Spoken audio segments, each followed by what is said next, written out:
What happens when officers target a man they assume is powerless, only to discover he holds their fate in his hands? The truth will leave you speechless. The humid afternoon in Jackson Heights felt like a heavy blanket, wrapping the streets in its sticky grip. Marcus Porter, always calm and collected, stepped out of a modest diner carrying a neatly packed brown paper bag. His sharp navy suit and polished shoes stood out against the chaotic hum of the city, a man clearly out to handle business. But first, he had other priorities. Outside the diner, slumped against the wall, sat an older homeless veteran. His hollow eyes scanned the busy street, filled with faces that refused to acknowledge him. Marcus, however, stopped. "Here you go," he said, handing over the warm meal. The man stared at him for a moment, surprised. "Thank you. God bless you," the veteran muttered, his voice shaky but sincere. Marcus nodded, offering a small smile. These moments mattered to him. They were simple, but powerful. Across the street, his sleek black Jeep Grand Cherokee waited like a beacon of success. However, it wasn't just Marcus who noticed it. Carter and Doyle, two patrol officers parked nearby, leaned against their cruiser, watching him with smug expressions. Carter, a wiry man with a face permanently twisted into a sneer, nudged his partner. "Look at that. Bet his ride's stolen." Doyle, stocky and always eager to follow Carter's lead, chuckled. "Let's have a little fun. Bet he'll fold in a minute." Unaware of the brewing storm, Marcus walked toward his car. He opened the door and carefully placed his leather briefcase inside, his mind already on the rest of his day. But before he could even shut the door, the officers descended. "Hands where I can see them!" Carter's voice was sharp and hostile, slicing through the noise of the street. Marcus froze, confusion flashing across his face. He turned slowly, his eyes meeting theirs. "Is there a problem, officers?" His tone was steady, though the tension was undeniable. Doyle stepped forward, his hand resting near his belt. "This your car? Got proof of that?" Marcus inhaled deeply, keeping his voice even. "Yes, it's my car. My registration and license are in the glove." Before he could finish, Carter grabbed his arm roughly. "Don't move. We'll check for ourselves." Marcus stiffened, his sharp mind already noting every detail. Their badges, their demeanor, the small crowd beginning to form, and the smartphones, raised to record. Carter and Doyle ransacked the car without hesitation, tossing papers, sunglasses, and Marcus's neatly folded work gloves onto the pavement. The crowd murmured in disbelief. "Yo, that's foul," a teenager whispered, his phone camera steady. "They're just messing with him." Marcus's voice, calm but firm, rang out. "Officers, you're violating my rights. I haven't done anything wrong." Carter turned, his sneer deepening. "Shut it. You people think you're untouchable." Marcus's calm almost faltered. "You people." The phrase hung in the air, sharp and ugly, and Marcus felt a crack in his composure. But he didn't react. Not yet. Then came the vandalism. Carter, clearly enjoying the display, pulled out his baton. With a theatrical swing, he smashed the taillight of Marcus's Jeep, sending shards of glass scattering across the pavement. The crowd gasped, the murmurs growing louder. Doyle grinned and grabbed a crowbar from their cruiser. With a loud, echoing thud, he dented the hood. The crowd's disbelief turned to outrage. "Stop it!" someone yelled. "He didn't do anything!" But the officers didn't stop. They laughed as they continued their so-called inspection. Marcus stood motionless, his fists clenched at his sides. The anger in him burned hot, but he didn't act on it. He couldn't, not yet. Inside, his thoughts raced. This wasn't just abuse of power. It was a deliberate show, a performance meant to humiliate. And Marcus knew every second was being captured on the phones surrounding him. The destruction continued with an almost theatrical flair, as if Carter and Doyle were auditioning for the role of most corrupt cop. Marcus's sleek black Jeep now looked like it had been through a demolition derby and lost. Glass sparkled on the pavement. The hood was dented beyond recognition, and papers from his glove compartment littered the sidewalk like confetti after a parade. The officers? Laughing, like it was the best entertainment they'd had all week. "Guess he'll think twice before showing off next time," Doyle muttered, his grin stretching ear to ear as he leaned casually on the crowbar. Marcus stood still, his arms crossed, his face unreadable.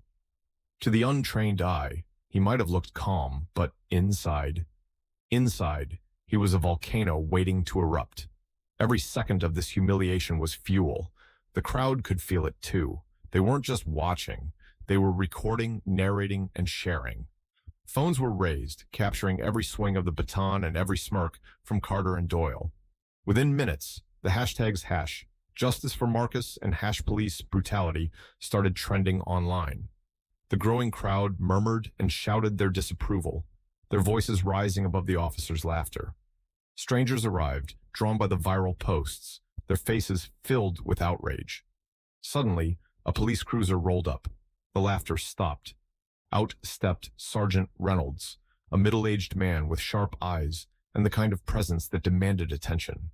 His brow furrowed as he took in the scene, the smashed taillights, the dented hood, the scattered papers, and Marcus standing tall amidst it all.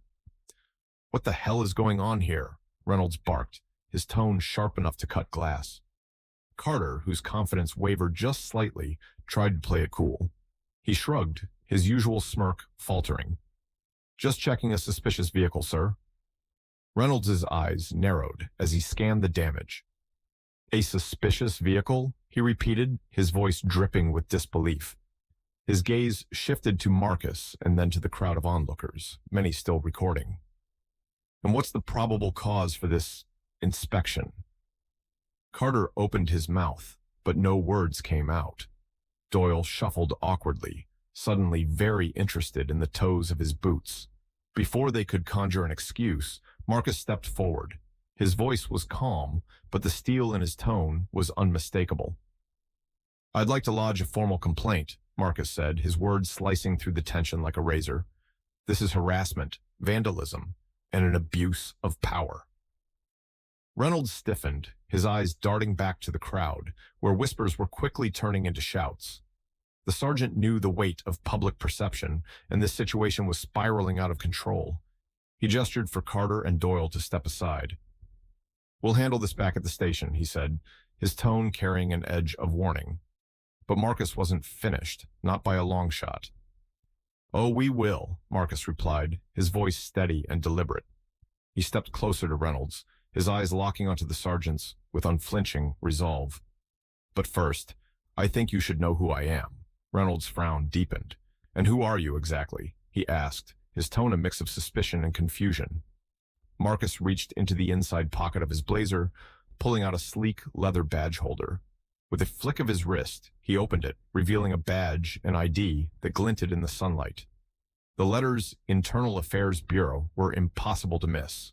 The crowd gasped. Phones zoomed in on the badge, and the whispers turned into a roar. Reynolds' face went pale. Carter and Doyle froze, their smugness draining in an instant.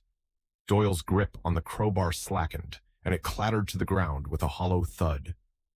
"I'm Marcus Porter," he said, his voice carrying a weight that silenced the street. "State Inspector for the Internal Affairs Bureau, and today was your lucky day." "Until about 5 minutes ago." The air grew thick with tension as Reynolds stared at the badge, his mind racing. He glanced at the crowd, the cameras, and the shattered remnants of Marcus's Jeep. Carter and Doyle, usually so quick with their arrogance, stood motionless, their faces etched with panic. The atmosphere shifted in an instant. Carter and Doyle stood frozen, their arrogance replaced by sheer panic. Carter stammered, "What? We didn't know—" Marcus cut him off, his voice sharp. "Didn't know what? That I wasn't just another black man you could humiliate without consequence, or that you'd actually be held accountable?" The crowd erupted in cheers, their phones capturing every second. Carter's mouth opened again, but Marcus's glare silenced him. Sergeant Reynolds stepped forward, raising his hands. "Mr. Porter, let's handle this internally. No need to escalate." Marcus's voice cut through him like a blade. "Escalate. Your officers did that when they turned my car into a wreck for sport. Now, you're going to see what accountability really looks like." Before Reynolds could respond, additional vehicles pulled up. This time, it was internal affairs. 3 plainclothes officers stepped out, their presence silencing the street. The lead officer wasted no time. "Carter, Doyle, hands behind your backs." The crowd roared with approval as the 2 officers were cuffed, their humiliation on full display. Phones zoomed in on their faces, now flushed with embarrassment. Doyle muttered something under his breath, but no one cared. As Marcus's Jeep was towed away, he turned to the crowd, his voice calm but commanding. "This isn't just about me. This is about every person mistreated by those sworn to protect them. Change doesn't start in boardrooms or speeches. It starts here, and it starts now." The crowd erupted again, chanting his name. The final blow came when Marcus addressed Reynolds directly. "Oh, and one more thing. I wasn't just passing through today. I'm here to evaluate your precinct's compliance with anti-discrimination policies. Congratulations, you failed." By the next morning, the precinct was under investigation, and Carter, Doyle, and Reynolds were suspended. Marcus, now a symbol of justice, stood in his driveway, staring at his wrecked Jeep. His teenage son approached, placing a hand on his shoulder. "Proud of you, Dad," he said softly. Marcus smiled. The fight wasn't over, but this victory was a step forward, and that was enough for now. The energy on the street shifted instantly. Carter and Doyle, who had been so confident moments ago, now stood frozen, their faces pale. Carter stammered, We didn't know." Marcus stepped forward, his voice cutting through the tension. "Didn't know what? That I wasn't just another black man you could harass for fun, or that there'd be consequences for your actions?" The crowd erupted in cheers, phones capturing every second. Carter's mouth opened again, but Marcus's sharp glare silenced him. Sergeant Reynolds stepped forward, raising his hands. "Mr. Porter, let's handle this internally. No need to escalate." Marcus's voice turned icy.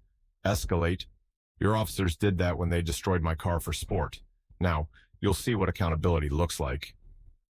Before Reynolds could respond, unmarked vehicles pulled up. Internal affairs officers stepped out, their presence shifting the balance completely. Their leader didn't waste time. "Carter, Doyle, hands behind your backs." The crowd cheered louder as the officers were cuffed, their humiliation on full display. Phones zoomed in, catching every detail. Carter glanced at Marcus as if to plead, but Marcus didn't flinch. As the tow truck hooked up Marcus's wrecked Jeep, he addressed the crowd. "This isn't just about me. It's about everyone who's been mistreated by those sworn to protect them. Change starts here, and it starts now." The final blow came when Marcus turned to Reynolds. "Oh, and one more thing. I'm here to evaluate your precinct's compliance with anti-discrimination policies. Congratulations, you failed." Reynolds's face turned ashen. He tried to respond, but Marcus had already turned away. There was nothing left to say. By the next morning, the precinct was under investigation. Carter, Doyle, and Reynolds faced suspensions, their names in every headline. Marcus's story went viral, his calm but powerful stance inspiring many. That evening, Marcus stood in his driveway, staring at his damaged Jeep. His teenage son approached, placing a hand on his shoulder. "Proud of you, Dad," he said softly. Marcus smiled. The fight wasn't over, but today he'd taken a step toward real change, and that was enough.